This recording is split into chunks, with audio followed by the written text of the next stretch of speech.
जय श्री कृष्ण। मैं हरमेश वाचस्पति करवा चौथ व्रत के इस अंक में आपका स्वागत करता हूँ। करवा चौथ व्रत की कथा जो भगवान श्री कृष्ण ने द्रौपदी को सुनाई थी वो इस प्रकार है। एक बार अर्जुन नीलगिरी पर्वत पर तपस्या करने गए। द्रौपदी ने सोचा कि यहाँ हर समय अनेक प्रकार की विघ्न बाधाएं आती रहती हैं। उनके शमन के लिए अर्जुन तो यहाँ है ही नहीं, अतः कोई उपाय करना चाहिए। यह सोचकर उन्होंने भगवान श्री कृष्ण का ध्यान किया। भगवान श्री कृष्ण वहाँ उपस्थित हुए तो द्रौपदी ने अपने कष्टों के निवारण के लिए कोई उपाय बताने को कहा। इस पर श्री कृष्ण बोले, एक बार पार्वती जी ने भी शिव जी से यही प्रश्न किया था, तो उन्होंने कहा था कि करवा चौथ का व्रत गृहस्थी में आने वाली छोटी मोटी विघ्न बाधाओं को दूर करने वाला है। यह पित्त प्रकोप को भी दूर करता है जो शरद ऋतु में होती है। फिर श्री कृष्ण ने द्रौपदी को एक कथा सुनाई। प्राचीन काल में एक धर्मपरायण ब्राह्मण के 7 पुत्र तथा 1 पुत्री थी। बड़ी होने पर पुत्री का विवाह कर दिया गया। पुत्री सभी भाइयों परिवार की लाडली थी। कार्तिक कृष्ण की चतुर्थी को कन्या ने करवा चौथ का व्रत रखा। 7 भाइयों की लाडली बहन को चंद्रोदय से पहले ही भूख सताने लगी। उसका फूल सा चेहरा मुरझा गया। भाइयों के लिए बहन की यह वेदना असहनीय थी, अतः वे कुछ उपाय सोचने लगे। उन्होंने बहन से चंद्रोदय से पहले ही भोजन करने को कहा, पर बहन न मानी।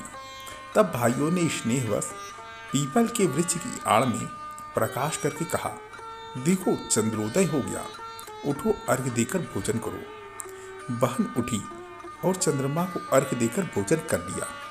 भोजन करते ही उसका पति मर गया। वह रोने विलाप करने लगी। दैव योग से इंद्राणी, इंद्र देवता की पत्नी शची देवदासियों के साथ वहां से जा रही थी। रोने की आवाज सुनकर वे वहां गई और उससे रोने का कारण पूछा। ब्राह्मण कन्या ने रोते रोते सब हाल कह सुनाया। तब इंद्राणी ने कहा, तुमने करवा चौथ के व्रत में चंद्रोदय से पूर्व ही अन्न जल ग्रहण कर लिया। इसी के प्रभाव से तुम्हारे पति की मृत्यु हुई है। अब यदि तुम मृत पति के देह की सेवा करती हुई 12 महीनों तक प्रत्येक चौथ को यथाविधि व्रत करो, फिर करवा चौथ को विधिवत गौरी, शिव, गणेश, कार्तिकेय सहित चंद्रमा का पूजन करो और चंद्रोदय के बाद अर्घ्य देकर अन्न जल ग्रहण करो, तो तुम्हारे पति अवश्य जीवित हो उठेंगे। ब्राह्मण कन्या ने उस शव को संरक्षित करके अगले वर्ष 12 माह की चौथ सहित विधिवत करवा चौथ का व्रत किया। व्रत के प्रभाव से उसके पति जीवित हो उठे। इस प्रकार यह कथा कहकर भगवान श्री कृष्ण द्रौपदी से बोले, यदि तुम भी श्रद्धा एवं विधि पूर्वक इस व्रत को करो तो तुम्हारे सारे दुख दूर हो जाएंगे और सुख, सौभाग्य, धन धान में वृद्धि होगी। फिर द्रौपदी ने श्री कृष्ण के कथनानुसार करवा चौथ का व्रत रखा।